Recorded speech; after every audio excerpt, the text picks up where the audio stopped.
Bismillahirrahmanirrahim. Assalamualaikum warahmatullahi wabarakatuh. Alhamdulillah. Gimana kabarnya solih-solihah level 6? Alhamdulillah, semoga selalu sehat, istiqomah dalam beribadah dan senantiasa dalam penjagaan Allah Subhanahu wa taala. Amin. Alhamdulillah solih-solihah. Hari ini kita bertemu lagi dalam pelajaran IPA. Dan insya Allah nanti kita akan belajar pada kompetensi dasar mendeskripsikan perkembangan dan pertumbuhan manusia dari bayi sampai lanjut usia. Ya, sebelum kita mulai belajar, mari kita awali dulu dengan bersama-sama membaca basmalah. Bismillahirrahmanirrahim. Mutiara Al-Quran.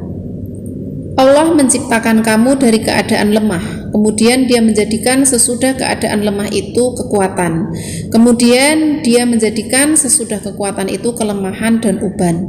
Dia menciptakan apa yang Dia kehendaki, dan Dialah yang maha mengetahui lagi maha kuasa. Al-Quran Surat Ar-Rum ayat 54. Kita masuk ke materi kita hari ini, pertumbuhan dan perkembangan manusia. Ya, jadi setiap manusia akan mengalami pertumbuhan dan perkembangan. Kalian lihat gambar di sini, dari bayi sampai dewasa gitu ya. Kita juga ketika kita ukur tubuh kita, tinggi badan kita dari usia sebelum TK mungkin sampai sekarang pasti mengalami pertambahan atau semakin tinggi. Nah, jadi setiap manusia akan mengalami pertumbuhan dan perkembangan. Nah, apa itu pertumbuhan? Pertumbuhan adalah proses pertambahan volume dan banyak sel yang mengakibatkan pertambahan ukuran makhluk hidup. Jadi, pertumbuhan itu hubungannya dengan ukuran, ya. Berbeda dengan perkembangan. Nah, kita lihat perkembangan. Di situ ada seorang bayi yang sedang merangkak karena belum bisa berjalan, kemudian latihan berjalan, kemudian sudah bisa berjalan sendiri dan bahkan sudah bisa berlari.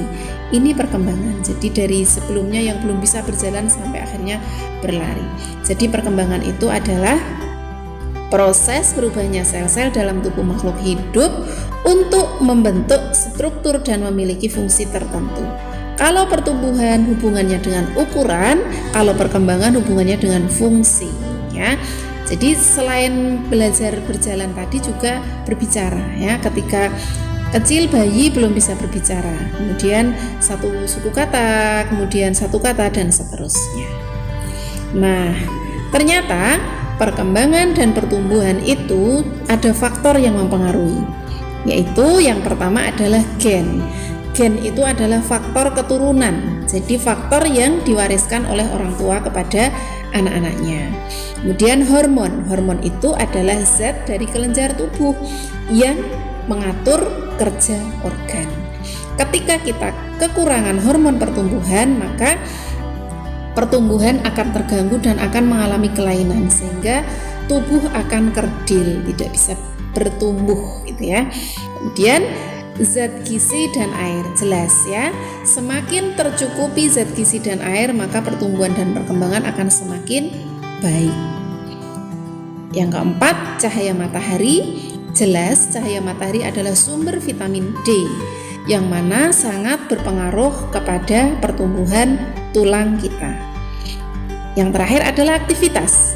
Aktivitas itu mencakup aktivitas otot dan aktivitas otak.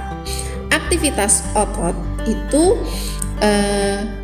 untuk kesehatan tubuh kita dan kebugaran tubuh kita.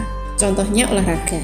Kemudian aktivitas otak itu untuk perkembangan otak kita, misalnya membaca, berpikir, gitu ya. Nah, kemudian tahap-tahapnya sekarang, tahap-tahap pertumbuhan dan perkembangan manusia itu dimulai dari bayi yang belum bisa berjalan dan berbicara dan mulai merangkak, dan di sini akan tumbuh gigi susu. Kemudian balita bawah 5 tahun ya, itu sudah mulai bisa berjalan, berbicara, berlari, beberapa juga sudah mulai bisa membaca dan menggambar ya. Kemudian anak-anak ini sudah mulai lancar ya membacanya dan menulisnya. Kemudian gigi susu yang tadi tumbuh pada saat bayi di usia anak-anak ini akan mulai tanggal atau lepas dan akan digantikan dengan gigi yang permanen.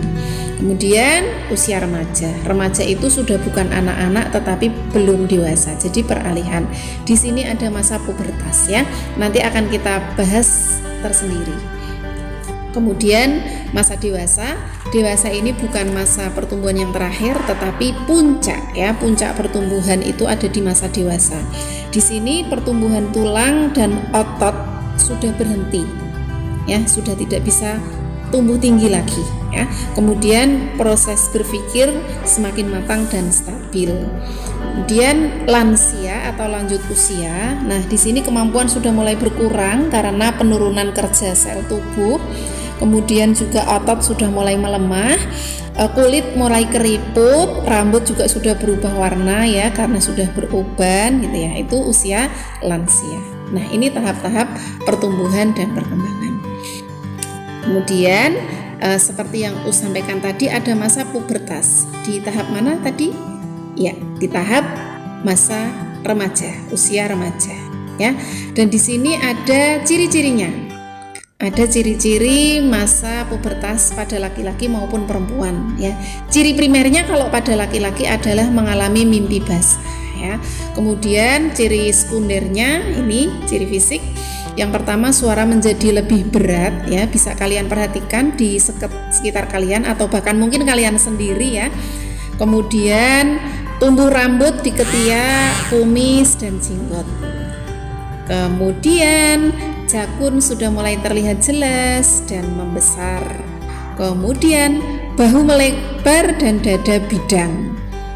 Dan produksi keringat semakin banyak ya. Kita berkeringat sedikit sudah semakin bau ya, cepat bau ya badan kita karena sudah semakin banyak keringat yang diproduksi.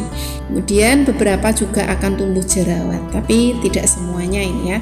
Nah, ketika kalian mengalami ciri fisik seperti ini tidak usah khawatir ya, ini normal. Jadi tidak usah galau ya, karena ini normal, biasa saja. Yang penting kita selalu menjaganya. Nanti akan kita pelajari di akhir ya. Kemudian kalau pada masa pubertas pada perempuan ya. Kalau tadi laki-laki, sekarang perempuan, ciri primernya adalah mengalami menstruasi. Sedangkan ciri sekundernya yang pertama suara menjadi lebih nyaring, kemudian tumbuh rambut di ketiak, kemudian dada membesar, pinggul membesar, produksi keringat semakin banyak sama dengan yang putra tadi, kemudian beberapa juga akan tumbuh jerawat. Yang putri juga sama ya, ketika mengalami hal-hal seperti ini tidak usah khawatir ya, sudah mulai mengalami menstruasi tidak usah khawatir, ini adalah normal ya. Tuh, kemudian kita lanjutkan sekarang menjaga kesehatan pada masa pubertas. Jadi ketika kalian sudah memasuki masa ini ada tanda-tanda tadi, tidak usah khawatir ya, tetapi kita harus semakin memperhatikan tubuh kita. Kita harus semakin menjaga kesehatan tubuh kita. Yang pertama dengan mengonsumsi makanan yang bergizi ya, menghindari makanan-makanan yang kurang sehat yaitu. Kemudian berolahraga, semakin rajin berolahraga, kemudian membersihkan tubuh dan organ reproduksi gitu ya. Jadi mandi minimal sehari 2 kali, kemudian menjaga keringat atau bau badan supaya tidak semakin bau gitu ya, karena sudah semakin banyak keringat yang kita produksi. Kemudian membersihkan organ reproduksi, mohon maaf ya, membersihkan kemaluan kita dengan benar. Ketika habis buang air itu harus dibersihkan. Itu kan juga dalam Islam juga ada tuntunannya ya. Secara kesehatan juga sama. Ini sangat penting sekali ya untuk kita lakukan. Selanjutnya, bagaimana ketika kita sudah memasuki masa pubertas ini? Ketika kita sudah mengalami ya tanda-tanda atau ciri-ciri yang ada pada masa pubertas ini. Nah, kita tidak perlu panik ya, kalian tidak perlu panik karena ini adalah normal. Jadi kita syukuri ya. Yang pertama, kita mendekatkan diri kepada Allah ya dengan cara meningkatkan kualitas maupun kuantitas ibadah kita ya.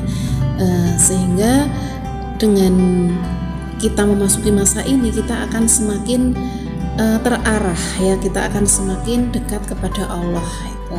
Kemudian yang kedua, mematuhi nasihat orang tua. Walaupun sebelum masa ini kita juga harus mematuhi nasihat orang tua, tetapi pada masa ini kita lebih ya, kita lebih mendengar lagi nasihat orang tua. Ketika kita penasaran terhadap sesuatu, kemudian kita mau bertanya, nah itu lebih baik pertama kali kita bertanya kepada orang tua kita atau kepada saudara kita, kakak kita gitu. Kalau di sekolah berarti kepada ustadz atau ustadzah ya. Kemudian yang ketiga adalah menjaga pergaulan ya, apalagi pada waktu-waktu saat-saat seperti ini ya, kita harus sangat berhati-hati dalam bergaul ya. Kita menjaga pergaulan, bergaul dengan orang-orang yang baik, orang-orang yang mau mengingatkan kita, mengajak kepada kebaikan. Kemudian yang keempat adalah melakukan kegiatan yang positif ya, karena ketika kita tidak tersibukkan dengan kegiatan positif, maka kita akan tersibukkan oleh kegiatan yang tidak bermanfaat ya. Jadi kita manfaatkan waktu-waktu kosong kita untuk hal-hal yang positif, kegiatan bersama teman-teman yang membawa kemanfaatan. Nah, seperti penjelasan Ustadi, berarti kalian semuanya masuk tahap mana ya kira-kira ya? Iya betul, tahap usia remaja, walaupun belum semuanya ya, tapi mendekati remaja. Dan sebagai remaja muslim, kita semuanya sudah ada tuntunannya di dalam Islam ya. Jadi kita nikmati masa remaja ini sesuai dengan tuntunan Islam, insya Allah, sehingga kita akan melewati masa remaja ini dengan sebaik-baiknya. Nah, untuk pelajaran kita hari ini kita cukupkan. Semoga ilmu hari ini menjadi ilmu yang bermanfaat dan barokah. Amin. Kita akhiri dengan membaca hamdalah. Alhamdulillahirabbil alamin. Assalamualaikum warahmatullahi wabarakatuh.